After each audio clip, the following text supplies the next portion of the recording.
You're tuned into Holy Smokes, Cigars, Catholicism, and Conversation. Let my prayer arise in thy sight as incense. I'm your host, Dustin Quick. This is a bonus episode with Dr. Jim Papandrea, my good friend, all about the early church.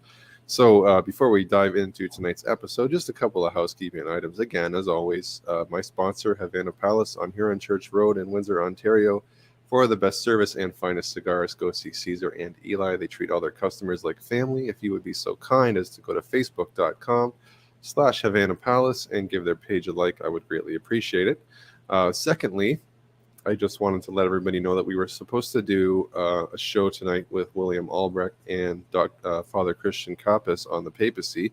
Unfortunately, we're going to have to reschedule that one. But fortunately, Jim came in like Batman and has offered graciously to fill in. So I'm very happy about that. Always love having you on, Jim, and talking to you. Ever since I got to meet you in person in Fort Myers, it was amazing. And a real pleasure. So welcome back. Yeah, thanks. It's always great to hang out with you. Yeah, likewise. So, being that it's Lent, I wanted to ask you. So, how would Lent have compared from the early church to today's practice? And I'm talking specifically about the Latin Rite. So, how different would it have been? How austere would the penances be? Just walk us through what a typical Lent would have looked like in the early centuries. Yeah. Well, the first thing to remember is that the idea of fasting and almsgiving was entirely a year-round thing in the early church, right? So the church fathers are pretty unanimous that there are three duties of the lay Christian: prayer, fasting, and almsgiving. And I happen to be working on a book on prayer in the early church right now. So this is like my head is right in this for the Perfect. research. But the church fathers will say things like prayer is great, but prayer with fasting is better, and prayer with fasting and almsgiving is even better. And so it's like there's this tripod of the spiritual life with three legs, and the three legs are prayer, fasting, and almsgiving, and that is a year-round thing.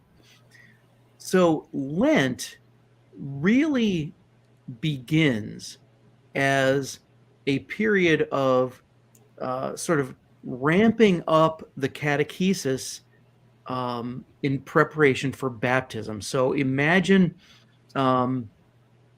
that we can see pretty early on in the life of the church that one of the most important or most popular, I don't know if that's the right word, but one of the most prevalent times of the year to get baptized would be, of course, at the Easter Vigil. Right. So Lent really begins as the time of preparation for baptism. And you probably know this already, but in the Didache, which is one of our earliest church order manuals, it says that the person preparing for baptism should fast leading up to the baptism, and if at all possible, the rest of the parish or the rest of the congregation should too, along with them.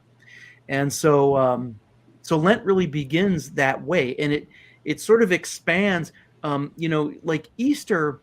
I just wrote an article actually for Our Sunday Visitor. So if anybody reads Our Sunday Visitor, look for my article to come out, as we approach Easter. But Easter in the early church was never just one day. It was the whole Triduum, and even then, they didn't really call it Triduum or worry about like getting it into 3 days, because to make Triduum work, you sort of have to go like sundown Thursday to sundown Sunday, and you have to get Thursday night Holy Thursday Mass, Friday, Saturday, Sunday. You have to get all that into 3 days, which is great. That's fine. That's how we do it. But in the early church, they weren't worried about cramming all that into 3 days. For them, the Passover, as they called it, they didn't call it Easter. The Passover was from Wednesday, when Jesus was betrayed, we call that Spy Wednesday now Right. because Judas went on the sly, but they didn't call it Spy Wednesday. But in the early church, the Passover was from Wednesday to to Sunday, and the Easter Vigil was the time for baptisms. And so anyone being baptized and anyone who wanted to be sort of supporting them in solidarity with them would be sort of ramping up the fasting, for that Triduum, for that Wednesday to Saturday. And then it just sort of expanded from there. uh and at different times in different places in the church, the time of actual catechesis in preparation for baptism could be a variety of amounts of time. But it seems like Lent sort of expands, from the few days to a few weeks to the 6 weeks that we have now, the 40 days. Um, so it wasn't originally 40 days, and it wasn't originally a specific time of fasting other than in preparation for baptism. but Okay. but the early church, they fasted Wednesdays and Fridays all the time, year round. Right. Right. Yeah. Right. Right. So when we talk about fasting, we're not talking about giving up a particular pleasure. We're talking about something more involved, I assume, right? Well, when you say fasting, what kind of program are we looking at here? Fasting program. Yeah, I haven't really seen any sort of universal rules around this. The expectation, though, is that you're not eating. Um, and so, in some of the texts seem to think maybe bread and water, others maybe only water for the day. And the other thing about that is that, you know, the early church was not all of one mind as to how to calculate the day. In other words, does the day start sundown the night before? The Jewish reckoning of the day would be sundown the night before until sundown. Mm-hmm. So if your fasting day is Friday, you're really fasting from sundown Thursday to sundown Friday. Um, and so, but not all early Christians did that. Some of them reckoned the day according to the Roman day, which was from dawn, until the next dawn or whatever. So there isn't necessarily a hard consensus on this, um, but they do seem to assume, like, that you're not eating any full meals. Now, Okay. in today's rules, as I understand it, you can sort of have one meal, right? Yeah, one On the regular fast, yeah, size. Yeah. right. But I think in the early church, the assumption was that you're not even really having that much. A couple of the church fathers make a point to say that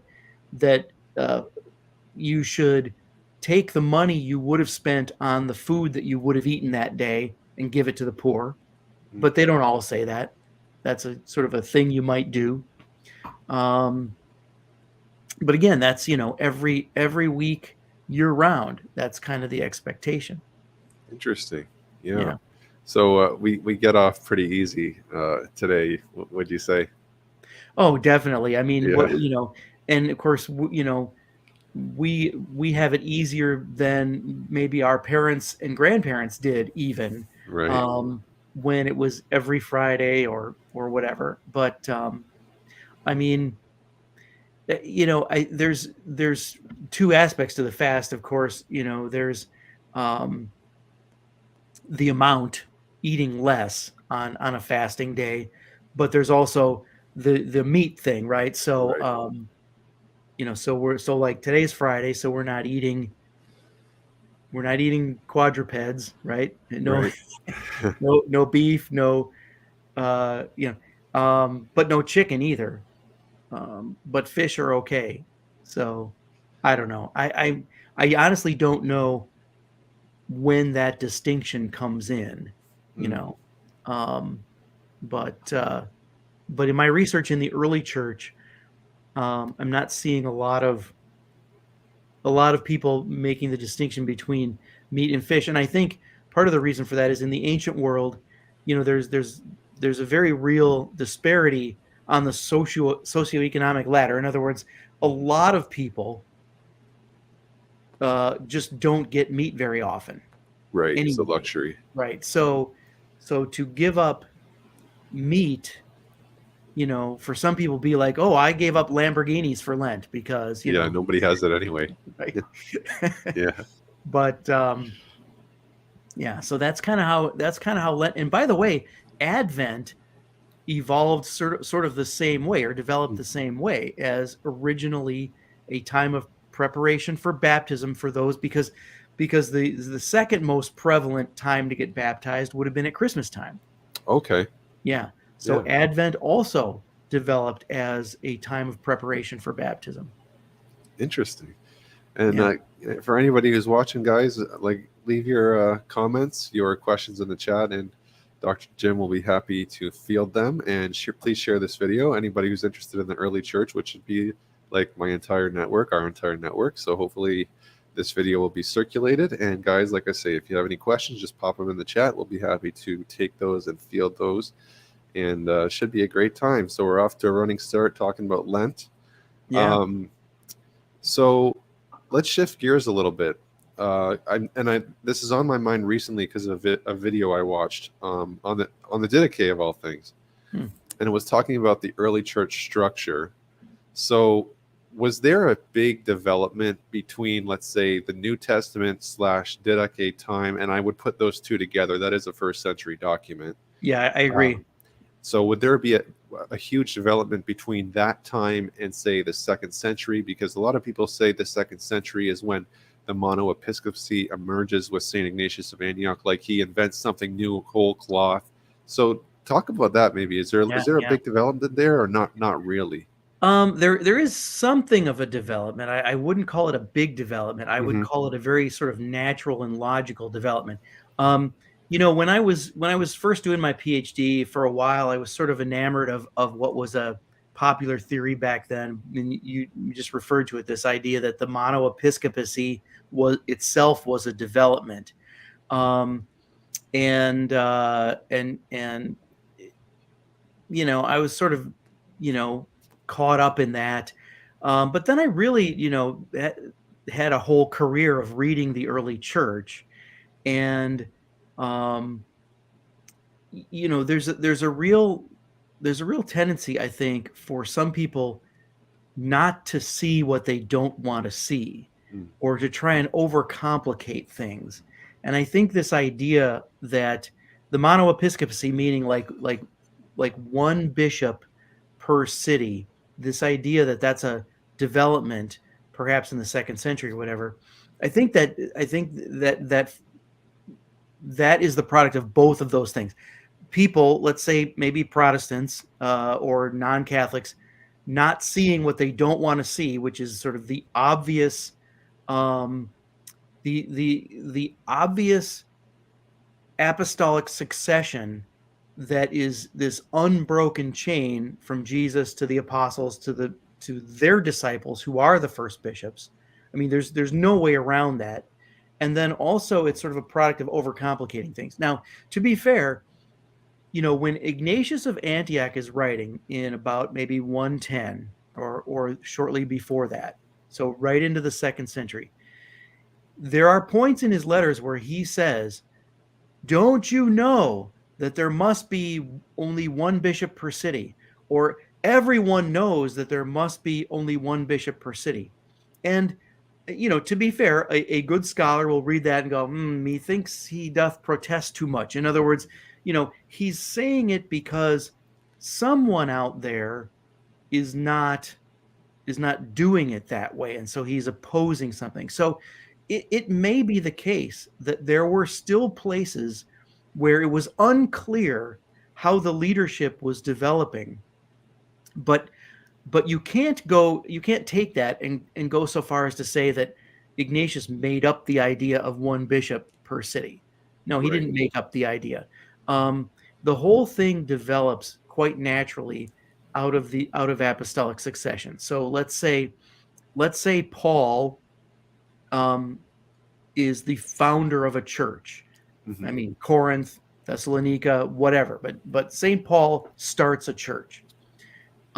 Obviously, he is the apostolic authority in that church. Hmm. He is what functions as the bishop. They didn't call him the bishop, but that's what he was.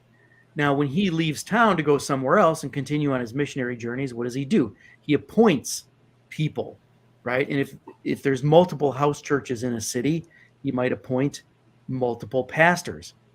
And as long as you're still in the first century, or at least most of the first century, Hmm. so most of the New Testament documents, the Didache, it's actually the case that the words for priest, presbyter, presbyteros, and bishop, episkopos, these words are virtually synonyms. Yeah, I was going to say, yeah. Right. So the pastor that Paul would appoint to a house church could be called episkopos, which literally means overseer, Yeah. or he could be called presbyteros, which literally means elder, but we can translate it as priest because he's the presider over the sacraments, right? Right.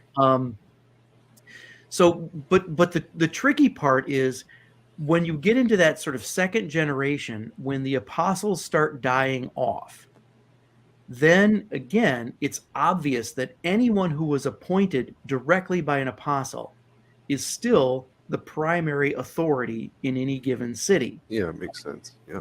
But it is going to get a little tricky when or if you have a situation where it's not clear who would have been appointed by the apostle.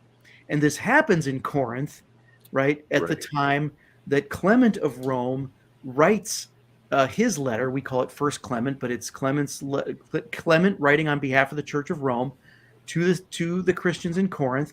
And they've got some controversy going on, probably over who should be the bishop. Or maybe there's some controversy over whether ordination should be for life, because it seems like there's conflict between younger members and older members of the church. Younger members might have wanted older members to step down from their position as clergy and give somebody else a chance. Yeah. So, all that is to say, here's Clement, who is now Bishop of Rome, except he still isn't quite called the bishop, right? That term is still kind of in flux. He refers to himself as the high priest.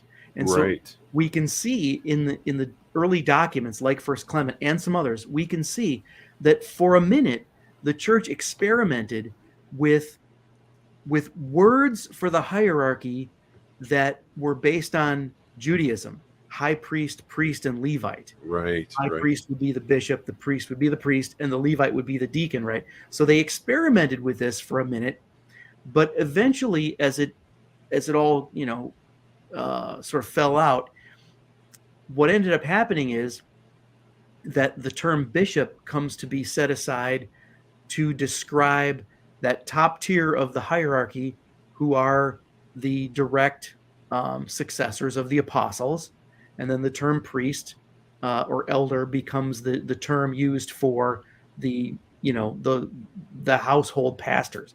But it's nothing is simple, because the bishops are also household pastors, right?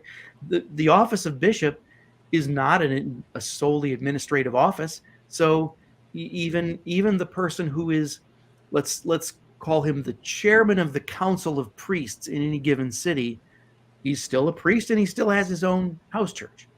But the other thing that people forget, and when they look at these things, they forget that in the very earliest days, there would have been many cities that only had one house church, right? Right. So when Paul is writing his letters to, like, let's say the Corinthians, how many Corinthian Christians do you imagine he's writing to, right? Because it might have been like 20. It might have been one house church. Right. And so anytime there's only one house church in the whole city, well, the priest is the bishop just by default. Yeah. And so it's only when the church in any given city grows to the point where the house churches need to split, and you have multiple house churches, that they then have to say, okay, well, the priests all have to meet to stay on the same page. So now we have a council of priests. but who's the tiebreaker? Who's the one who has the authority over all the others? Who's the one who not only speaks for all the others, but speaks on their behalf to the bishops of other cities? Who is that? Well, that's the bishop, right? And Right. so again, they experimented with calling that person the high priest, but eventually the term bishop becomes that term. So, if you were to ask, does the office of bishop exist from the beginning of the church?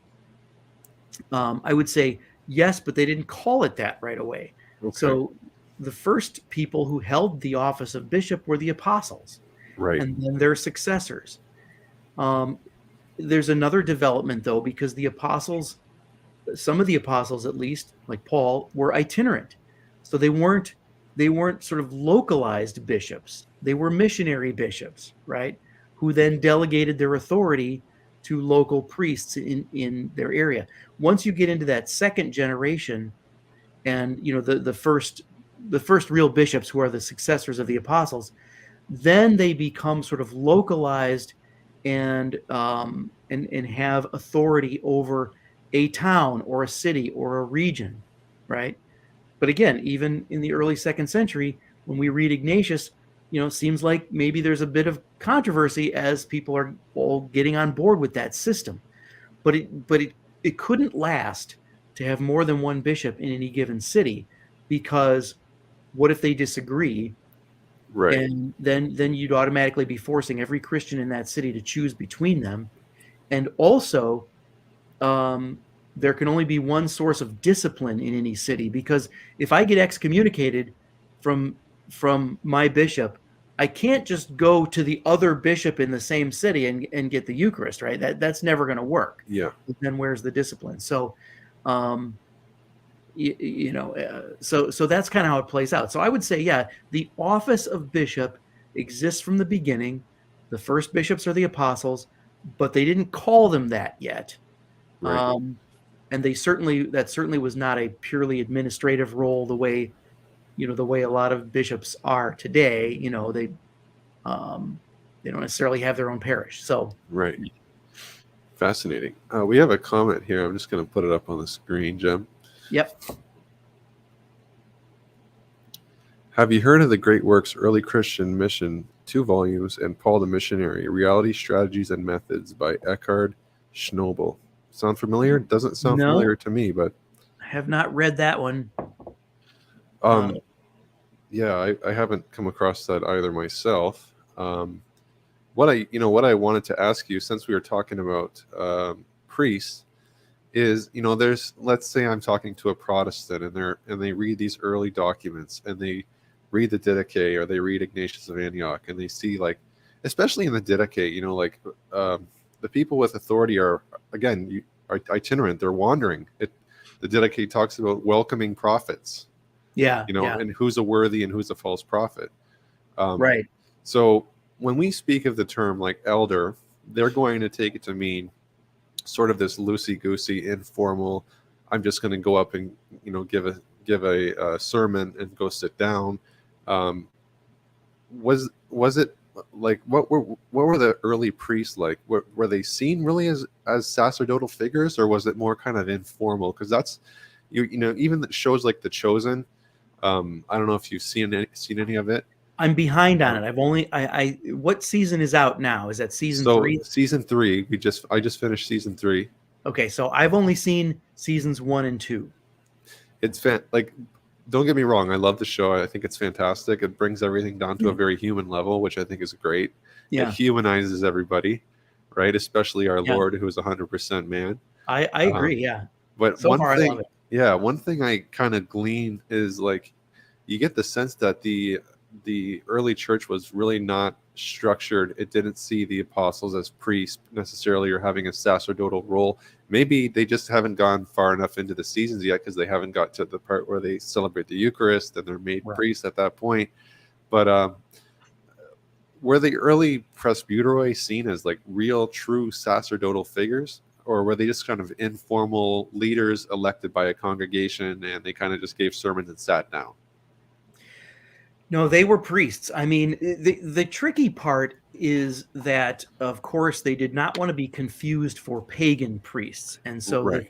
the Christian priesthood always had to be sort of, like clarify this is not a pagan priesthood. So so you can't expect them to use like the same word for priest as the pagan priesthoods, right? So True. you can't go back and argue, well, they weren't called priests. Well, you're right, they weren't called by the same Greek word as the pagan priesthoods, but they absolutely were in a role of being presider. So, for example, yeah, before the Last Supper, there's no Eucharist, but Right. even before the Last Supper, I mean, think about um, the way Jesus gave them authority to cast out demons and stuff like Yes. that, and so and to heal. So these are priestly functions. I mean, Correct. technically speaking, some of these things any Christian should be able to do theoretically, um, but a lot of times our Protestant brothers and sisters will say, well, we have two sacraments because those are the ones that Jesus participated in or something, and so there we have communion and we have baptism. Right. And I always want to push back on that a little bit because um, Jesus chose and commissioned his disciples.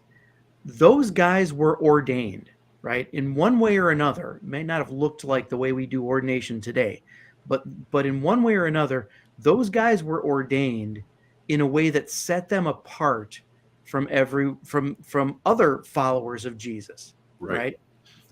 And then, of course, immediately in the book of Acts, you have the apostles ordaining their successors with the laying on of hands, right? So Right. there is an imposition of hands, which is the conferral of the Holy Spirit, the conferral of the authority, all of that. So I think um, that the early priests were priests. The other thing you have to remember, this is the other thing Protestants often get wrong. Like when you look, when you see in the New Testament and it says, "Oh, greet for me the people who meet in so and so's house," Right. right? That does not mean that the so and so mentioned there is the presider over the sacraments there. You have to keep in mind there is a difference between the host of the house church and the priest of the house church. Now, theoretically they could be the same person, but don't assume that they are. So, for example, the host of a house church is the person wealthy enough to own or be renting, I guess, a space where the church can meet. But that does not mean it just because the church meets in Bob's house, that does not mean you can assume Bob is the priest, right? Right. Um, Yeah, because some of the homeowners slash renters were women. that's precisely the point. Yeah, right. And so you'll get some people claiming that there were female priests in the early church, and there simply were not. There Right. were no female presiders in the early church, and we know this not simply from you know an argument of silence or anything like that, but also because people like Irenaeus will say, that the Gnostics do that or the pagans do that, and that's something that sets us apart from that. We don't do that. It's one of the things that we don't do. So, for what it's worth. Yeah, and it's funny, people will often point to who are of that leaning, will point to like you know um, graffiti in the catacombs where a woman is seen praying in the Orans posture, therefore she must be a priest. But that was just the common uh, posture of prayer. I mean, Right, period. right. Well, you're One of them. absolutely One right. of them. That you're absolutely right. Everybody prayed in the Orans position. But having said that, though, when you see the image in the catacombs of a woman in the Orans position, that could just as easily be a personification of the church at prayer, right? Because Right. the church is the bride of Christ, so the church personified is feminine, right? And Correct. so that could be a depiction of the church at prayer personified. It could also be a portrait of the person who passed away who's buried in that spot too. Right. We So don't there's know. a lot that they don't say. Yeah, but it And doesn't mean that person's a priest. right. Reading a little bit too much into that, I would say. Yeah, yeah, Um, yeah. So it's interesting because I read in Eusebius's church history. I don't know if it was Eusebius speaking for himself or quoting another ecclesiastical writer, but he said that John wore the sacerdotal plate of the high priest, which is interesting because that yeah. tradition would have had to have come from somewhere. Right. I mean, I assume, although I've never done the homework for myself on this issue, but I assume what that means is that this is a holdover from Judaism, where the priests wore, the thing with the 12 jewels or whatever on it, and so that somehow becomes something that a bishop would wear in the early church. Yeah, But I'm speculating. I don't know that for sure, and there isn't a lot of evidence because, like you say, I don't know of any other document from the early church that mentions this. Also, remember Eusebius is writing in the 4th century, so that might have been kind of a new thing. Because one of the things that happens in the early church is once Christianity is legalized, one of the things that the Emperor Constantine does is he gives Christian bishops the same civil authority as Roman magistrates, as judges. One of the reasons for this is so that Christians who go to court against each other can go to a Christian judge, the bishop, and not have to go to a pagan judge. There are other reasons for this, and of course, this is the origin of the idea that Christian clergy can marry someone legally, right? They have that role. But the point of all that is that when that happens, then we do see a bit of a development where the ordination of clergy becomes more ceremonial, more sort of, more ceremonial. So distinctive dress and things like that. And so Eusebius is mentioned there, and I'd have to go back and look at it, but that might be a relatively new thing in the 4th century. yeah, and I mean, still, what it shows, if whether or not John actually wore the plate of the high priest, what it shows is that substantively, he's saying the apostles were set apart. They were ordained. Yeah. They were truly priests. Right. And another way we know this is that from the earliest days that we have on record, and I mean, literally in the 1st century, in the Didache, the Eucharist is called a sacrifice. Yeah. Right? An oblation. So it's interesting too. I know the practice of confession was markedly different from the private confessions that we have today. But the Didache does say, confess your sins that your sacrifice, i.e., your celebration of the Eucharist, may be pure. Yeah, that's right. So how was I gotta before I ask you about that, I just got another comment here by the same person. Have you read any of these works as well? Jesus and the Eyewitnesses, the Gospels as Eyewitness Testimony by Richard Bauckham, and Miracles, the Credibility of the New Testament Accounts by Craig Keener. I've heard of Bauckham. I haven't read any of his stuff. I've also heard of Craig Keener, but I haven't read any of his stuff in particular. What about yourself, Jim? No, I have not. I have not read any of that. But on the question of the Gospels and their sort of historicity and as eyewitnesses, I do believe that the 4 Gospels were written by the people whose names are on them. Right. And I was taught even in seminary. Of course, I went to Protestant seminary, but I was taught in seminary. I'm sure people are still being taught this now, that the Gospels were anonymous. Nobody knows who wrote them. Mm-hmm. But the truth is, every manuscript we have of the 4 Gospels has the name of the person on it. They all have the right name. None of them have the wrong name. There are no manuscripts of Matthew with Mark's name on them. Yeah. There are no manuscripts of a gospel, of one of the 4 Gospels, with somebody else's name on them.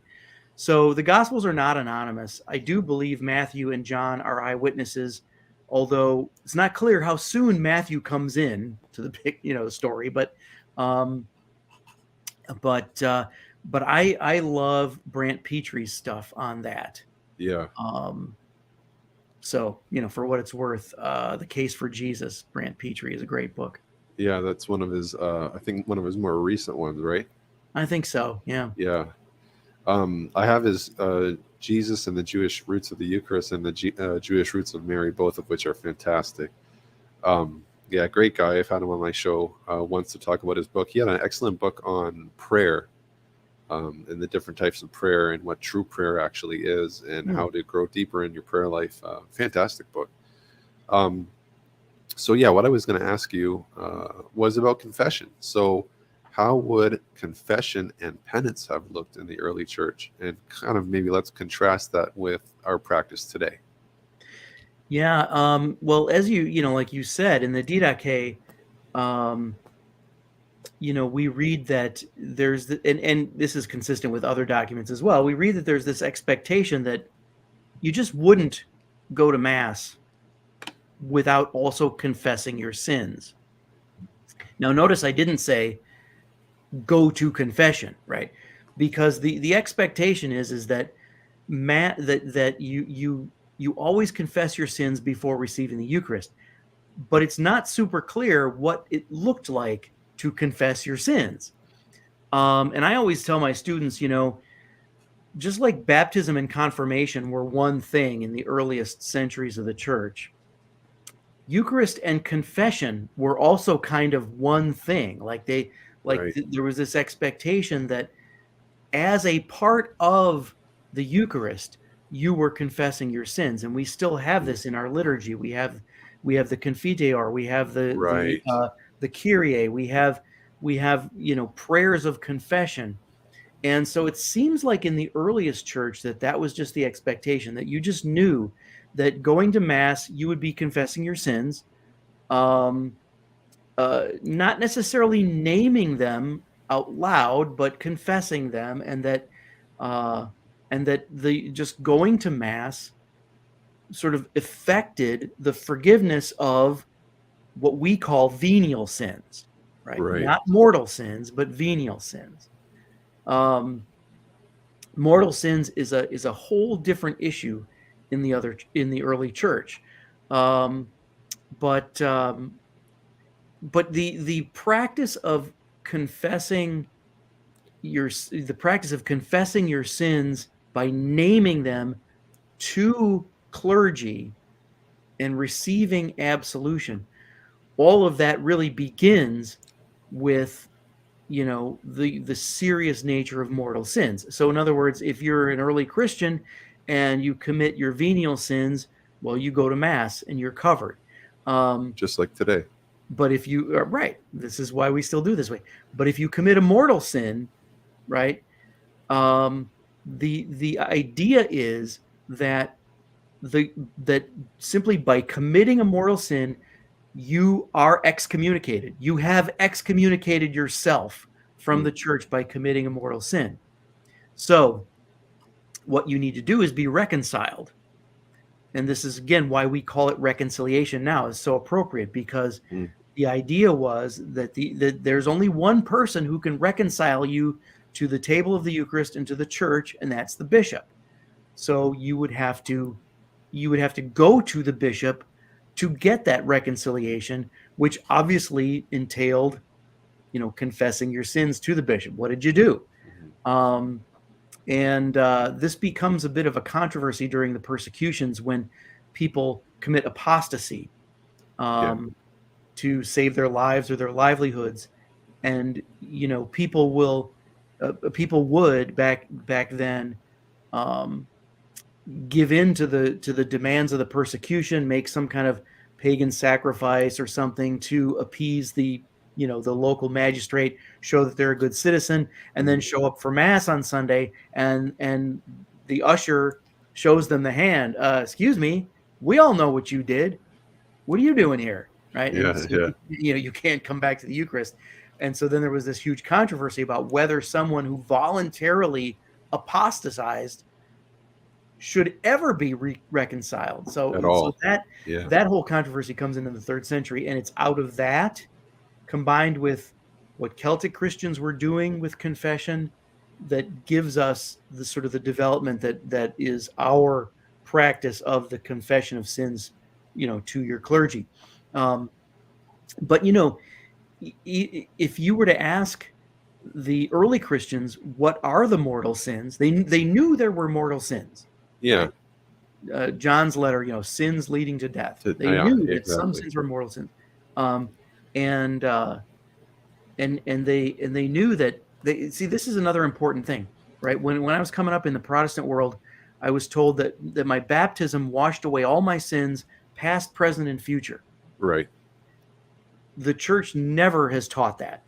The church has always taught that your baptism washes away the sins you committed up until the moment of your baptism.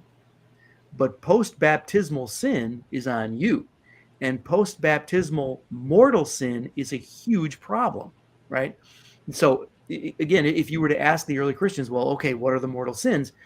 They didn't have a list the Like way a we've got our list. 7 Yeah. deadly sins, right? They would probably say, well, anything that breaks one of the 10 commandments is a Yep. mortal sin. Yep. And then by about the 3rd century or so, you start to see people talk about what are the worst sins you can commit. And the worst sins you can commit are always, the top 3 are apostasy, the denial of the faith, adultery, and murder, in that order. Okay. And you So might ask, apostasy is the worst, obviously. yeah, if apostasy is the worst, but you might ask, well, why is adultery worse than murder? And I honestly think it just gets listed in that order because the church probably had more problems with adultery than it did with murder, right? Especially people who were converted from the From Roman Rome, culture, yeah. where men especially were used to having the right to have sex with all kinds of different people. So Yeah. um, so those were your top 3. Until then, the major controversies and the first real schisms of the church in the 3rd century and then the 4th, and then it becomes very clear, in opposition to the schismatics, the heretics that split the church, that the worst sin you can commit is to create a schism. The worst sin you can commit is to split the church, and that becomes the sort of the top of the mortal sins. But again, the point is that by committing a mortal sin, you're basically excommunicating yourself, Right. but you cannot reconcile yourself. That's the issue. And that's just like today. I mean, Yeah, the whole theology of mortal sin is that you're willfully, I know it's a poor choice of words maybe, but you're willfully ejecting the grace of God from your soul. It's something that you have done, and so you have to be reconciled, and you can't do it on your own. So it's this exact same theology. We have that even today. that's right. That's right. So You can fall into a hole by yourself. You can't get out of it by yourself. right. Just want to pull something up here. It's the same person who asked about those other works. Have you read the great work, The African Memory of Mark? That sounds very interesting. I haven't heard of it. Recently, Michael Lofton on Reason and Theology did a show with Mike Aquilina. your good friend Mike Aquilina about the African origins of Catholicism, which is I think sometimes it's a glossed over, glazed over topic that's really important and key, and a lot of people miss that. Yeah, I have the Thomas Oden book on my shelf. Okay. It is one of the books on my shelf that I haven't read yet. And actually, it's funny because years ago, when I was working on my historical novel, A Week in the Life of Rome, and I happened to be at a conference. I happened to be talking to, I think from InterVarsity Press as the publisher of that book. I was talking to one of the reps from IVP. Was telling him about, because the book that I wrote is an IVP book too, and I was telling him that one of the characters in my book is Mark, and he's like, "Oh, you gotta read this book on Mark." And so they just sent me a free copy, and I never got the chance to read it, but I will. But yes, everyone should watch Michael's show with Mike Aquilina. And also, I just did one with 2 of my colleagues who have both also written books on African Christianity, David Wilhite and David Eastman. David Eastman, right? And we were talking about did Calvin get Augustine right? But that's like a 2-hour conversation, but that was fun. But those two guys, both Davids, Eastman and Wilhite, have excellent books on African Christianity. And I would say that you should read them in this order: Aquilina, Eastman, Wilhite. Because Okay. what's going to happen is if you read them in that order, each one you read will go deeper and get more academic than the last one, right? Right. So, So but yeah, Mike's is probably for the average reader. for the it's an intro, right? Yeah. Definitely, right. Yeah. David Eastman's book is a scholar writing for non-scholars, right? Okay. And then David Wilhite's book is more, I think, a scholar writing for For scholars. scholars, yeah. But they're all great books, and anyone can get a lot out of any of those three books. Yeah. Yeah, it's funny. I don't know if it might have been Mike who told me this, because I had him on a couple times, and he was saying how crucial African Christianity was in the West, even in terms of having an influence on the liturgy, like the North Africans. And I just remember that stuck out of my mind. It was very interesting. So a lot of what we get from the Roman liturgy comes from Roman Africa and North Africa. That's very interesting. I would have never have thought that. If he said that, it's probably true. He, I think, knows more about liturgy per se than I do. I'm not an expert on liturgy. Okay, so you've sojourned in Rome quite a bit, right? Oh yeah, You've done tours, you've done pilgrimages. So here's some of the elephants in the room when you walk in the room sometimes. So let's say I'm a Protestant interlocutor and I say, there's no proof that Peter was ever in Rome and he was not the first pope. What would you say to those two claims? Well, that's two different questions. But it would be very difficult for someone to say that Peter was never in Rome if they had done any reading at all in the early church. The sources are all unanimous that Peter was martyred in Rome. Mm-hmm. There is no source, no tradition, no legend that he died anywhere else that I know of. And of course we know where his tomb is, and I have studied Peter's tomb, and I can tell you that there is, I would like to say, an unbroken chain, but there are some gaps in our knowledge, but there is this sort of chain of providence, or what do they call that in forensics, the chain of evidence or whatever. Yeah. It's entirely convincing. We know where Peter was buried. His tomb was always there. And even though it was buried, so like in the 4th century, when Constantine was going to put up the money to start building churches, Mm-hmm. one of the first things he built was St. Peter's, right? Now, not the one that's there now, obviously, but the first one. They put it with the main altar right over Peter's tomb. They knew where Peter's tomb was then.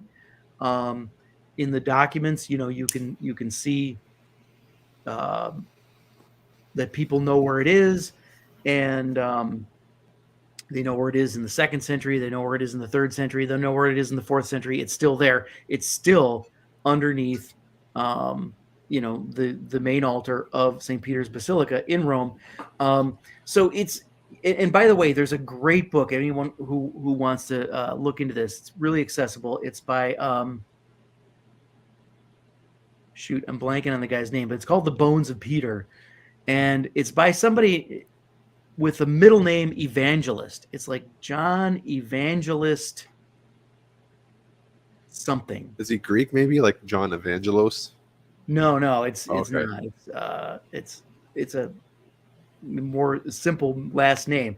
But the point is, it's a great book, and it shows it talks also about the search for the actual bones of Peter, which they found. Now, when the Vatican finally came out with the announcement, they stopped short of saying these are absolutely definitely the bones of Peter, but that's only because they wanted to be scientific about it, and there's no way to know for sure. But I'm convinced that that is the tomb of Peter. Those are the bones of Peter. So Peter was in Rome. There's no, there's no, there's nowhere else he could have been. So it looks like because if you read the book of Acts, and track through the timeline, remember when Peter's in prison, and then he miraculously gets out of prison, and then he runs for it, and he ends up at the house of Mary of Jerusalem, who has the servant named Rhoda. I always remember that because the old TV show. But the point is that after that moment, he disappears from the book of Acts. Now he's at the council in the year 50, but from the year 42 to 50, where is he? Well, he went to Rome. He was in Rome.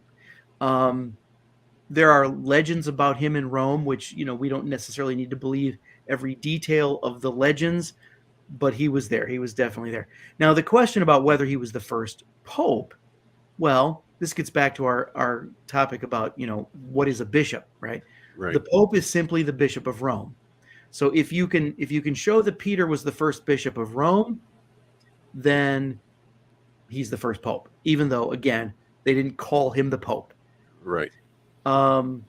Peter is clearly the first apostolic authority in Rome. So just in the same way that I said Paul could be considered the first bishop of Corinth, even though they didn't call him that, Peter could certainly be considered the first bishop of Rome.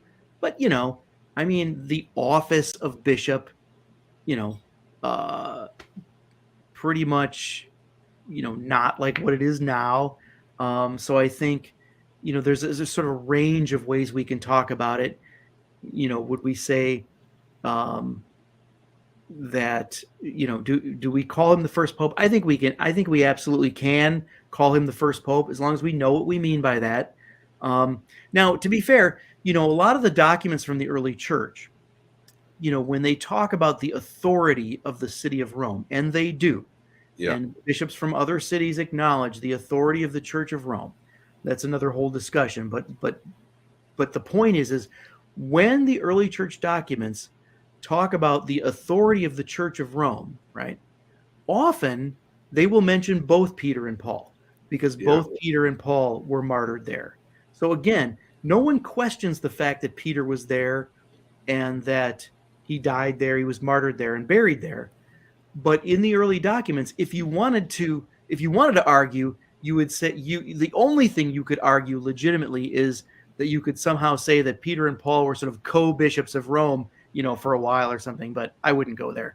But the point is that in a lot of the early documents, the authority of the city of Rome, for a lot of people, is based on the fact that both Peter and Paul were there, both Peter and Paul were martyred there, both Peter and Paul were buried there. And when Constantine started building basilicas, and he built these martyr shrines as some of the first churches, two of the first places he built them were over Peter's tomb and over Paul's tomb. Mm-hmm. And of course, the buildings that are there today are not the same ones that he built, but there are still basilicas there. The tombs are still there. It's never changed. It's all there. Now, Peter is primary even over Paul because he was there first. And even Paul says, it's funny, like when Paul writes the letter to the Romans, Paul hasn't been to Rome, but Peter has. And in fact, Peter may actually even be there still, at that time, although he might have been traveling around, who knows.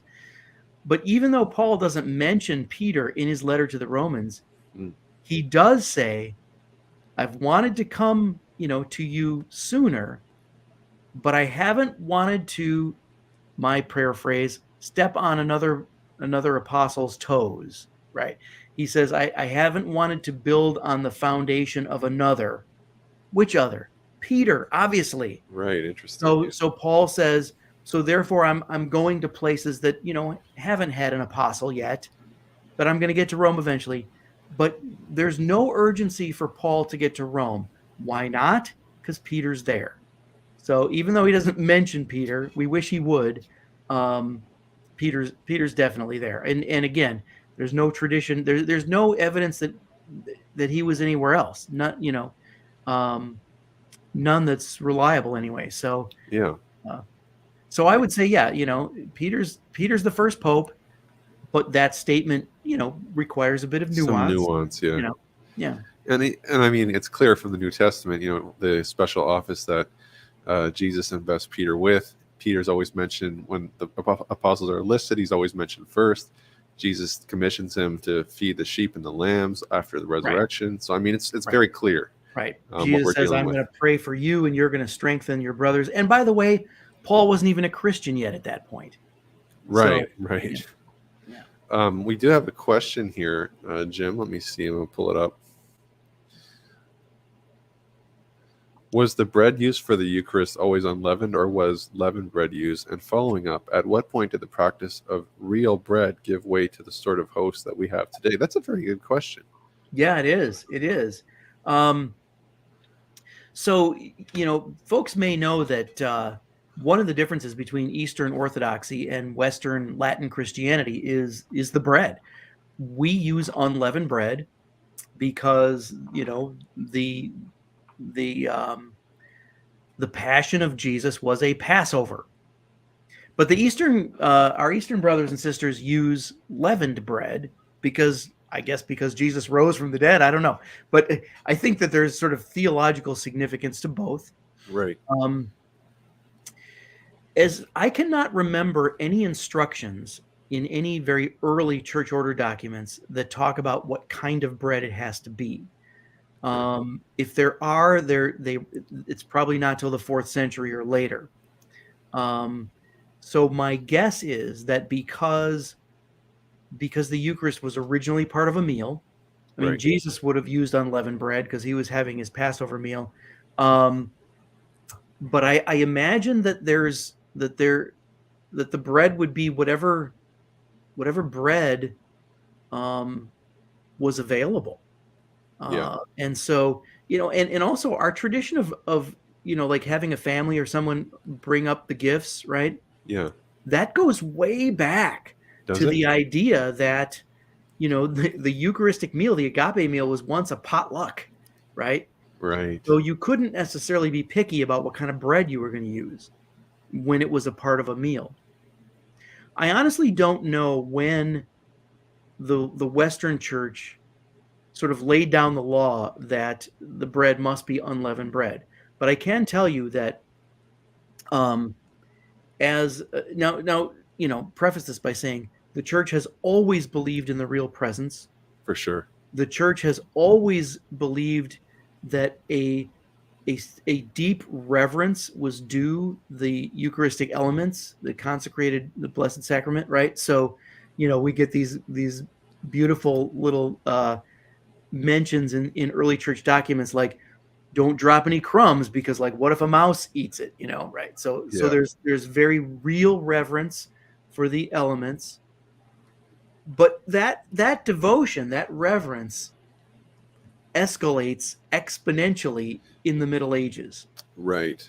And so, we start to get the paten under the chin. We start to get, they even experimented with golden straws. Now, it's one thing, when they're offering the cup, it's one thing to drink out of the same cup as the guy in front of you. But imagine if you had to drink out of the same straw, right? Right. But the idea was, we don't want to spill a drop. We don't want to drop a crumb. Of course. And so it's in around the year 1000, actually, that the monks start pressing the wafer style hosts to be a self-contained morsel of bread that the priest can put on your tongue so that you don't have to touch it and there's no chance of dropping it, right? But I gotta say, if you know people who say, you must receive on the tongue, no, the early Christians took it in the hand. All the early church documents talk about receiving in the hand, standing, and standing. Kneeling was really only for for penance, for penitence. So you didn't kneel when you took. Now, there's nothing wrong with doing that now, For sure. but we shouldn't say that's the only way to do it. Because the receiving the Eucharist on the tongue and or kneeling are actually relatively new ways of doing it. And when people say that that's the traditional way, well, they only mean that that's the medieval way. Yeah. The early Christians received standing and in the hand. Yeah, that was a big revelation for me personally, because I remember reading Youngman's History of the Roman Rite. I think it's a couple volumes, wherein he basically traces the development of the Mass from the Last Supper to the Council of Trent or thereabouts. And if you read that, you come across a couple interesting factoids. Number one, communion in the hand was standard east and west for nearly 1,000 years. Yep. So that there's that, and also the fact I remember him saying that in Rome in the very early centuries, versus populum and ad orientem were almost done equally. But that might have had something to do with church architecture or the way the building was structured or whatever. But I still found that interesting. Yeah, I think it had a lot to do with church architecture. We could talk about that because the original altars of most of the early churches, if you think of a basilica, a Roman basilica is like a big rectangle, but with the apse, the curved apse at one end, right? Well, if you were building a pagan building, that curved apse is where you would put the statue of the deity that the building is dedicated to. Right? Okay. Obviously, Christians weren't going to do that, right? But that's where the altar was. It was pushed all the way up against the back, so the priest has to face that way because there's no other side to it, right? But then when they start putting the transept arms on the basilicas and making them cross-shaped, then they move the altar out into the center of the cross, and now there's space all the way around it. Again, I think with that, I think there's good theological reasons for both. I think if the priest has his back to the people but is facing east, then the priest is representing the people to God, and we're all facing east together. If the priest is facing the people, then the priest is representing God to the people in persona Christi, right? Yep. And so, either way is fine. I don't have a problem with it. The only thing is when I go to mass and the priest has his back to me, I want him to have a microphone so I could hear what he's saying. That's my only thing. Yeah, and like you said, I'm glad that you mentioned that. There's theology. People often talk about the theological significance of ad orientem, of course, and there is rich significance to it. I mean, one of the reasons being we expect Christ to come from the east, and that's also where the sun rises, and the sun rises in the east, right? And Christ returns from there, so we should face that direction. I hear people talk about the significance of that, but you actually brought a theological significance to versus populum, and I've never. You're actually the first person, literally, that I've ever heard say that. So I'm glad that you brought that up. There is actually something theologically significant and important about versus populum. It's not some just Frankenstein sort of hodgepodge accident, and it just it's some accretion that has nothing to do with anything. So I'm glad that you brought that up. Yeah, I mean, always remember, the first Eucharists were sitting down at a table or reclining at a Roman triclinium table. Right. And, maybe the presider would have taken the place of honor where the host would normally sit in sort of the middle of the U shape or whatever. But, we sometimes get hung up on the wrong things. Yeah. Definitely the wrong emphasis. Good intentions, obviously, but sometimes we place the emphasis in the wrong spots. One thing that when I was a Protestant and we tried to, in our church, we tried to recreate the house church scenario. Basically, people just getting together, having coffee, reading the scriptures, going over, Sunday sermon, and sort of whatever the Holy Spirit leads you to say or do, or break out in song. Very informal. There's no real hierarchical structure. When Protestants talk about house churches, I think this is what they kind of project onto the early church. But house churches and their services weren't really like that, were they? Well, it's a development, and in the first century, well, let's say going back to the first Christians, they're meeting in homes, and they're having their Eucharist as a part of a meal. So there's a potluck supper going on. There's a meal, and also remember that even Jesus at the Last Supper, right? There's this thing where the bread. I think it's the bread is at the beginning, and the cup is at the end of the meal, and the meal is in between the two, right? Right. So I think that there is the possibility that early house church Eucharists were a little bit more chaotic, Yeah. but very quickly they became too chaotic. And the other thing that happened is that Romans, like Gentile Romans, were behaving in the Eucharistic dinners the same way they would at a pagan banquet if they got invited to dinner at their rich friend's house. And that's why you have Rome, 1 Corinthians chapter 11. Yes. You have Paul. So already by, what is that, the year 52, already you have Paul saying, whoa, this is getting out of hand. Yeah, right? Slow it down, guys. Yeah.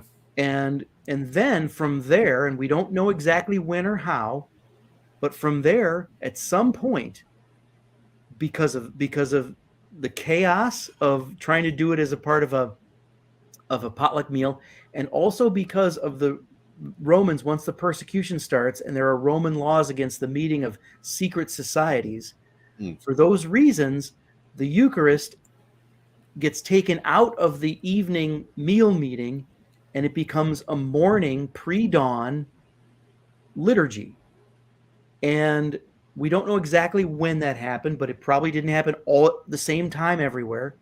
But by the time Justin Martyr writes in about 150 AD, I think he doesn't quite say it, but I think I'm convinced that this is a morning Eucharist. So now it's a morning liturgy, but the agape meal keeps going on. So what you're describing as sort of the informal house church meeting keeps going on in the evenings as the Christians keep meeting together. Sometimes maybe they start inviting other people in who don't have enough to eat or whatever. The other thing that's going on is they're also having liturgies out at the cemeteries as they're celebrating the anniversaries of the deaths of the martyrs. So you've got these three things going on. Yeah. The sort of evening house church meeting seems to last the longest in certain circles, and we still see something like that going on in Tertullian, but of course he's a Montanist by this time, which means he's associating with this sort of charismatic group. So we don't know if that's just a Montanist thing or if that's happening elsewhere too. Mm-hmm. And that could be another whole show right there. But the point is that, those things did continue. And eventually it sort of develops into really the first like soup kitchens, because then, once they have church buildings, Christianity becomes legalized, and they have church buildings. Mm-hmm. They have particular churches designated as what they call deacon stations. And so this is where people can come for a meal, or they have clothes, they have shoes. It's like the it's like the parish thrift shop and soup kitchen and food pantry, right? So it sort of develops into that. But the Eucharist gets pulled out and becomes a morning liturgy, and we don't know exactly when that happens. Yeah, it was all combined at first, but then due to the chaos, it had to be separated out. And we already see vestiges of that in the New Testament. hence Right, right. Paul's whole diatribe and displeasure at the situation, and still, even though it was sort of like sandwiched in between a meal, he's still talking about the real presence. Oh, absolutely. Yeah, absolutely. And there's still an expectation that the scriptures are going to be read and that someone is going to be there to do some teaching.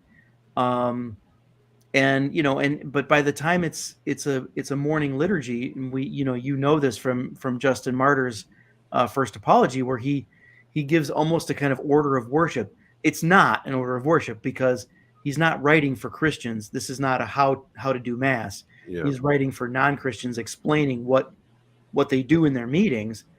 But my gosh, he's got all the elements right there. There's the liturgy of the word, and there's a homily, and they take an offering, and there's and then the Eucharist, and all of that. So yeah. Yeah, it looks very similar to our mass today, the way he describes it. Kiss of Yeah. peace. The deacons, I think he even mentions the deacons bringing the Eucharist to the homebound, to the sick. Yep, that's right. That's right. It's fascinating stuff. Yeah. Um, But even in the D.K, Yeah. you already have the beginnings of Eucharistic prayers. yes. And yeah, so yeah. Yeah, and I just want to bring this up. So Mike says, "Thank you. I learned a few things. I really appreciate you taking my question." No problem, Absolutely. brother Mike. Appreciate you. Thank you for the question. It was a wonderful question. Walsh is the name. John Evangelist Walsh. Oh, you got it now. Okay. I think it's Walsh is the author of that book, St. Peter's Bones, or The Bones of St. Peter, or something like that. Great book. Interesting. I have to add that to my wish list, which is ever growing, but I don't have the stuff that supposedly grows on trees to support that habit. So, No, I hear that. yeah, and some people say, I've heard it said anyway, that James was the real leader of the church. I mean, you have the Jerusalem Council. James is the one who puts his stamp on the edict. He's the one that says, okay, this is the letter we're going to write to the Gentiles, and he's the presider. Peter has nothing to do with this. There's no Petrine authority at this council. And even in Eusebius, I think it mentions how James the Just was the high priest at a certain point, and he got thrown off the pinnacle of the temple or something like that. And people use those to say that James had the real authority, not Peter. Well, that's an interesting point. And just on this issue of the title high priest, it's not clear when people use that whether they mean simply a bishop is called a high priest, or like when Clement of Rome calls himself the high priest, is he there making a claim to be the primary bishop, right? But the James thing is very interesting because on the one hand, I will concede that James does seem to be the authority at in 50 AD. Now that doesn't mean Peter is not the sort of de facto bishop of Rome, because I think he is. But this take this with a grain of salt, because there's some speculation here, but this is my take on it. So if people don't like this, I don't speak for the church here, but this is my take on it. Peter was always going to be the leader of the apostles. That's a role he had from while Jesus was still, doing his thing. But if you think about it, by rights, Jerusalem should have been the headquarters of the church. Mm-hmm. So all things being equal, if everything was in an ideal world, Peter should have been Bishop of Jerusalem. Right. Why wasn't he Bishop of Jerusalem? And why wasn't Jerusalem the headquarters of the church? Well, because Jerusalem was about to be destroyed, right? Mm-hmm. In 70 AD, and sort of, providentially, God, of course, knew this. In 70 AD, Jerusalem is sacked. The temple is destroyed. The Christians are driven out. Well, they flee, thankfully, because then they didn't die. Then then there's that. And then again, in the early 2nd century, Jerusalem is destroyed again, and this time all the Jews are kicked out of Jerusalem, and the Romans turn it into a completely pagan city. So, so you could say, yeah, by rights, Jerusalem should have been the mother church. Jerusalem should have been the headquarters of the church, but it couldn't be because, it was not going to last. So Right. now imagine you're God for a minute. Jerusalem's off the table as the headquarters of the church. What's your backup? Where are you going to make the headquarters of the church?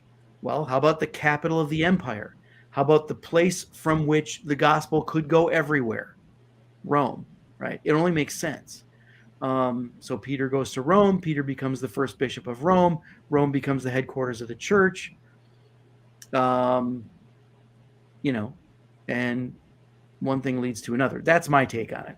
Yeah, and also the fact that Peter died in Rome, Right. because he was also there's the Saint Gregory the Great talks about the three Petrine sees, Antioch, Alexandria, and Rome, or was it Alexandria, Antioch, Antioch, Jerusalem, and Rome? I forget which three he mentioned. Well, it's funny you said it, because when you said three, I was like, three, because I can think of two.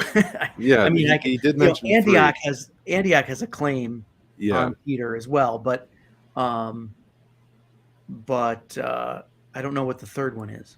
yeah, but the point is the fact that he was martyred in Rome. That's where the C was.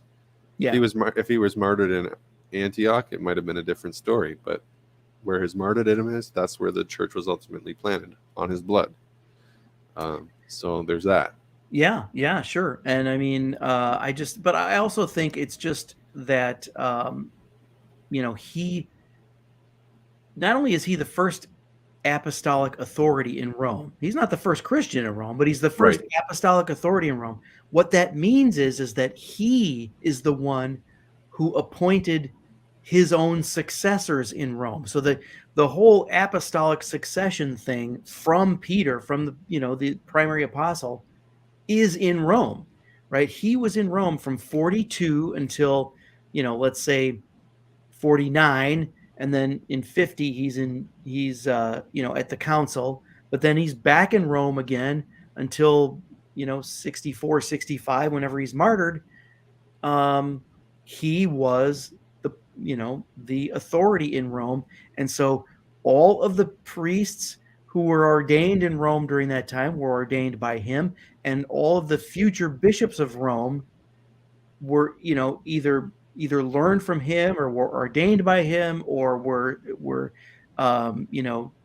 chosen by him, or whatever. So he is the founder of the apostolic succession of Rome. Right. It's interesting too. If you read Saint Irenaeus Against Heresies, 2nd century, he says, "It is a matter of necessity that all churches agree with the Church of Rome on account of its preeminent authority." And that's Irenaeus, a disciple of the apostles. Right. And not just a bishop of Rome claiming it for himself, but Right. and you see this in other bishops too, sometimes reluctantly, but they do admit it. Yeah. Well, is there anything? We don't have any more questions. Is there anything else that you wanted to mention? Anything that comes to your mind that's interesting about the early church that we haven't covered? Well, I can't think of anything right now. I mean, we covered some good stuff, and I would just say, if people are interested in the city of Rome, or in that kind of thing. I mean, I do pilgrimages to Rome. The next one is going to be, well, I'm doing one this year, but that's full up. The next one is going to be in the summer of 2024. So people can find me, on YouTube. The Original Church is my YouTube channel, and I have a community on Locals, the Original Church community on Locals. So look me up, and contact me if you're interested in getting on the an email list for information for the next pilgrimage. But I love taking people to Rome. It's interesting because I am in a position where I end up taking a lot of Protestants to Rome. So I end up doing pilgrimages that are ecumenical in that sense. And so we have a good time sort of sharing the early church as the the legacy that belongs to all of us. But Fascinating. but yeah, so I just invite people to check that out. Awesome. And when can we expect your next book? Well, my last book was reading scripture like the early church. The next one is going to be praying like the early church. So I'm writing a book on prayer, and that it might be out late this year or early next year. I mean, I'm not done writing it yet, so Yeah. hard to say. But Do you have a publisher? oh yeah, Sophia Institute Press, Oh, nice. my usual go-to publisher. I'm at the point now where I just pitch everything to them first, and Yeah. they almost never say no to me. So Fantastic. so they've been real good to me. But yeah, so that's the next book, and I've got a couple other things I'm working on too that I've got waiting in the wings. So we'll see. Well, yeah. So everybody, and what's your you have an actual website, right? What's the website title? Well, my homepage is jimpapandrea.com. So you can see my name there. If you can spell my last name, jimpapandrea.com is my homepage, and everything kind of links from there. Um, or again, if you find me on YouTube, search my name on YouTube or the original church, you'll find me there too. Fantastic. Well, Jim, I had a great time, and I know people that were watching and listening had a great time. I'm sure they gained a lot of a wealth of information, and we had some great questions and comments in the chat. So I appreciate that. I appreciate everybody who tuned in tonight on a Friday. So yeah, we are going to definitely do this again. This was kind of off the cuff, last minute, but again, I appreciate you, Jim. Thank you for coming on. Yeah, my pleasure. It's always a blast. Can't wait to do it again. Yeah, I can't wait myself. So, guys, that'll be it for this episode. This was a bonus episode all about the early church with Dr. Jim Papandrea. I'm your host, Dustin Quick of Holy Smokes, Cigars, Catholicism, and Conversation. Let my prayer arise in thy sight as incense. I will be hopefully having another episode next week. God willing, we will cover the papacy with William Albrecht and Father Christian Kappas. So I'll let you guys know. I'll keep you posted on the release date for that. And in the meantime, God bless. Have a wonderful rest of your Lent and Easter. And I just pray that God blesses you and your friends and families. All right. So we're going to end the broadcast in 3, 2, 1.